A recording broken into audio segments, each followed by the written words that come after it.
YSR Congress party మన party గౌరవనీయులైనటువంటి YS Jaganmohan Reddy గారు నా పైన అపారమైనటువంటి నమ్మకంతో వైఎస్ఆర్ కాంగ్రెస్ పార్టీ రాష్ట్ర అధికార ప్రతినిధిగా నియమించినందుకు వారికి నా హృదయపూర్వక కృతజ్ఞతలు, ధన్యవాదాలు తెలియజేస్తా ఉన్నా.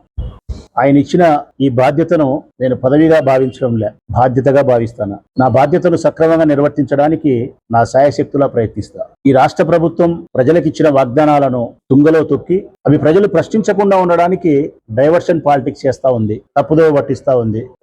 అటువంటి ప్రతి సందర్భంలోనూ మా పార్టీకి సంబంధించిన అధికార ప్రతినిధిగా ప్రజల పక్షాన నిలబడడం, ప్రజల గొంతును మా గొంతుగా చేసుకొని ప్రశ్నించడం, ప్రజల యొక్క అవసరాలు, ప్రజలకు చెందవలసినటువంటి హక్కులు ఈ రాష్ట్ర ప్రభుత్వం ద్వారా చెల్లించేంత వరకు ప్రశ్నిస్తూనే ఉంటా.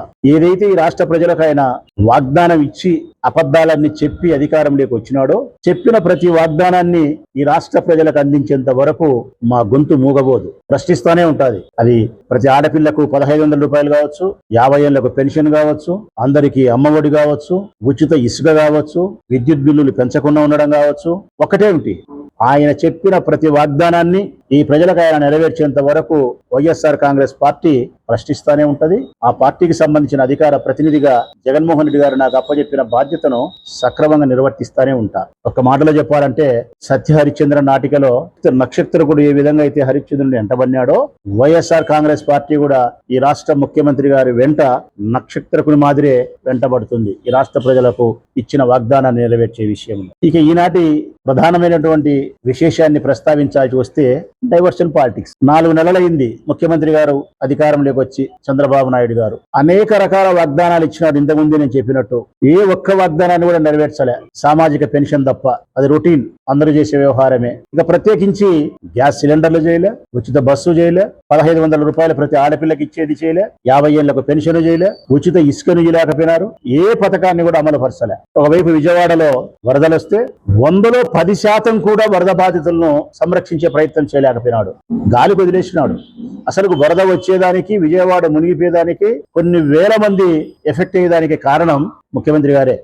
కారణం అయినాడు. కనీసం రక్షించే ప్రయత్నం చేసినాడా అంటే రక్షించే ప్రయత్నం కూడా చేయలే. కనీసం ప్రజలిచ్చిన విరాళాలైనా సక్రమంగా పంచినాడా అంటే తప్పుడు లెక్కలు చూపిస్తా ఉన్నారు. అగ్గిపిట్టలకు, కొవ్వొత్తులకు 26 కోట్లు రాసినారు. పులిహోర ప్యాకెట్లకు 360 కోట్లు రాసినారు. అసలు ఇది రాష్ట్ర ప్రజలు ముక్కును వేలేసుకుంటున్నారు. కొవ్వొత్తులకు ఏంది 26 కోట్లు, పులిహోర ప్యాకెట్లకు ఏంది 360 కోట్లు. ఈ లెక్కలన్నీ ఏంది అసలుకు? కేంద్ర రాష్ట్ర ప్రభుత్వాల వైపు నుంచి వారికి అందాల్సినటువంటి ప్రయోజనం శూన్యం. ఈ రోజు గుంటూరు కలెక్టర్ ఆఫీస్ దగ్గర కొన్ని వందల వేల మంది పడిగాపులు కాస్తా ఉన్నారు. మాకు రావాల్సిన 10,000 ఎక్కడా, మాకు రావాల్సిన 20,000 ఎక్కడా అని చెప్పి. ఇంత వైఫల్యం మునుపెన్నడూ ఏ ప్రభుత్వంలో కూడా మేము చూడలే. ఇంత దారుణంగా ఒకవైపు విజయవాడ వరదలు ముంచెత్తితే, మరొక వైపు ఈ 4 నెలల కాలంలో పదుల సంఖ్యలో చిన్నపిల్లల యొక్క మానానికి, ప్రాణానికి రక్షణ లేదు. 1 కాదు, 2 కాదు, రాష్ట్ర ప్రజలారా, పదుల సంఖ్యలో.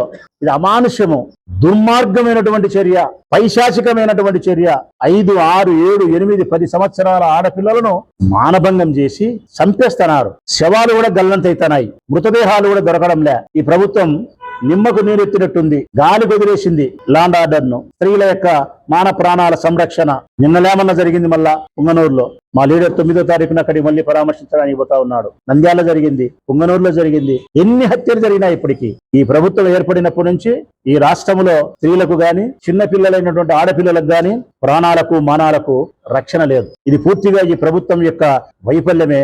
శాంతి భద్రతలు పూర్తిగా కట్టుబాట్లు లేకుండా కట్టలు పెంచుకొని పక్కదారి పట్టింది. ఇవన్నీ ఒకవైపు అయితే, ఎక్కడ వెళ్ళి ప్రజలు ప్రశ్నిస్తారో, ఎక్కడ విజయవాడ యొక్క వరద యొక్క స్థితిని ప్రశ్నిస్తారో, ఈ ఆడపిల్లల యొక్క హత్యలను, మానభంగాలను ప్రశ్నిస్తారో, ఎక్కడ ఈ సంక్షేమ పథకాలను అమలు చేయలేదని ప్రశ్నిస్తారో, ఈ ప్రశ్నల నుంచి తను తాను కాపాడుకునేదానికి, ప్రభుత్వం యొక్క వైఫల్యాలను కప్పిపుచ్చుకునేదాని కోసం ఈ రాష్ట్రంలో ఏదో ఒక అంశానికి తెరదీస్తానే ఉంటాడు చంద్రబాబు నాయుడు.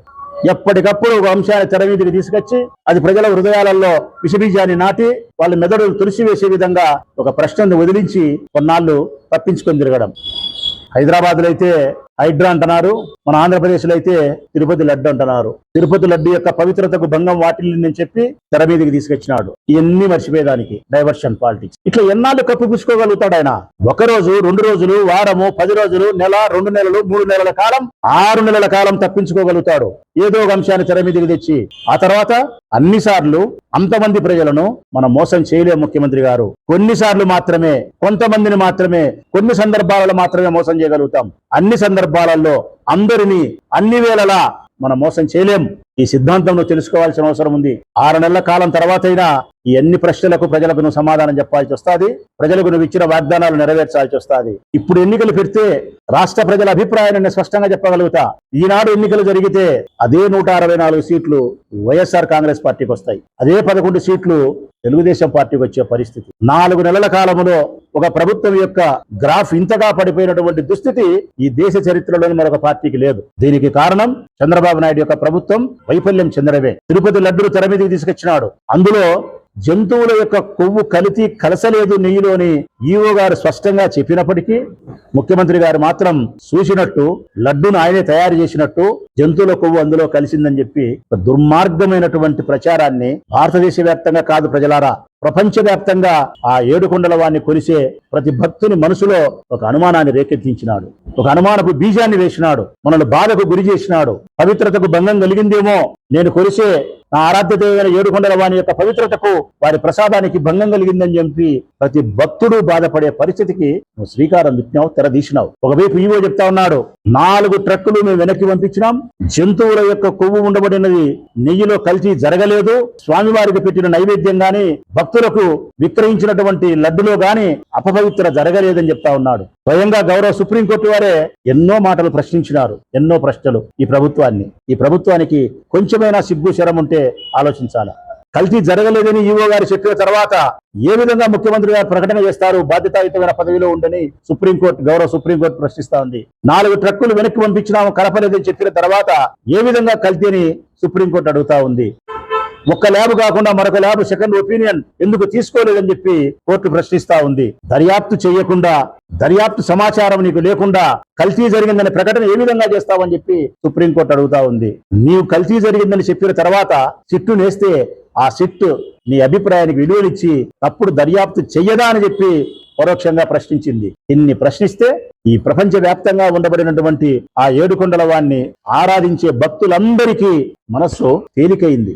భయం లేదులే, మన స్వామివారి ప్రసాదానికి అపవిత్ర సంభవించలేదు. ఇది ఏదైనా అపవిత్ర జరిగిందంటే, పవిత్రతకు భంగం వాటిల్లిందంటే స్వామివారి ప్రసాదానికి కాదు, దాని విష ప్రచారం చేసిన చంద్రబాబు నాయుడు గారే అపవిత్రానికి దగ్గరైనారు, కలంకితుడైనాడు. లడ్డు అపవిత్రత కాల, చంద్రబాబు నాయుడు అపవిత్రైనాడు.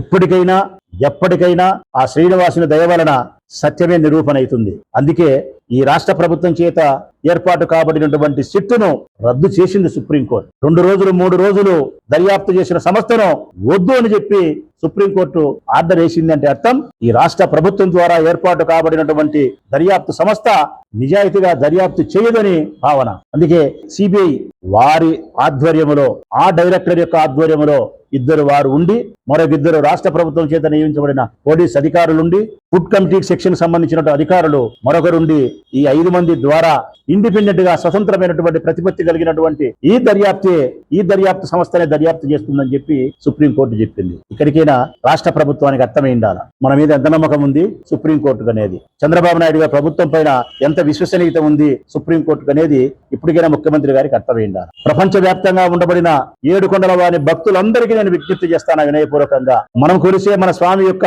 ప్రసాదానికి అపవిత్ర ఏర్పడలేదు. మనం కొలిసే స్వామి యొక్క ప్రసాదానికి పవిత్రత అదే విధంగా ఉంది. మనం ఎవరం బాధపడాల్సిన అవసరం లేదు. ఇది సుప్రీంకోర్టు వారి మాటల వల్ల మనకు రుజువైపోయింది. మనం బాధపడాల్సిన అవసరం లేదు, భయపడాల్సిన అవసరం లేదు. అపవిత్రత జరిగింది లడ్డుకు కాదు, చంద్రబాబు నాయుడు గారి యొక్క వ్యక్తిత్వానికే అపవిత్రత. ఇది కొత్తగా మనం చంద్రబాబు నాయుడు గారి ప్రభుత్వానికి అపవిత్రత అనుకోవాల్సిన అవసరం లేదు. ఎందుకంటే ఆయన రాజకీయ జీవితం అంతా, ఈనాడు కాదు, రాజకీయ జీవితం అంతా కలంకితుడే. మోసాలతోనూ, అబద్ధాలతోనూ, తప్పుడు వాగ్దానాలతోనూ, వాడుకొని వదిలేసే విధానంతోనూ ఎప్పటికప్పుడు ఏ అండక గొడుగెత్తి రాజకీయాన్ని చేసి అధికారంలోకి వచ్చినాడే తప్ప విశ్వసనీయత ద్వారా గాని, విలువల ద్వారా గాని, ప్రజా సంక్షేమ ద్వారా గాని, ప్రజా సంస్కరణల ద్వారా గాని ఆయన రాజకీయాల్లో ఎప్పుడు పదవిలోకి రాలే. ఇప్పుడు కూడా అంతే డైవర్షన్ పాలిటిక్స్. ప్రశ్నిస్తానే ఉంటాం.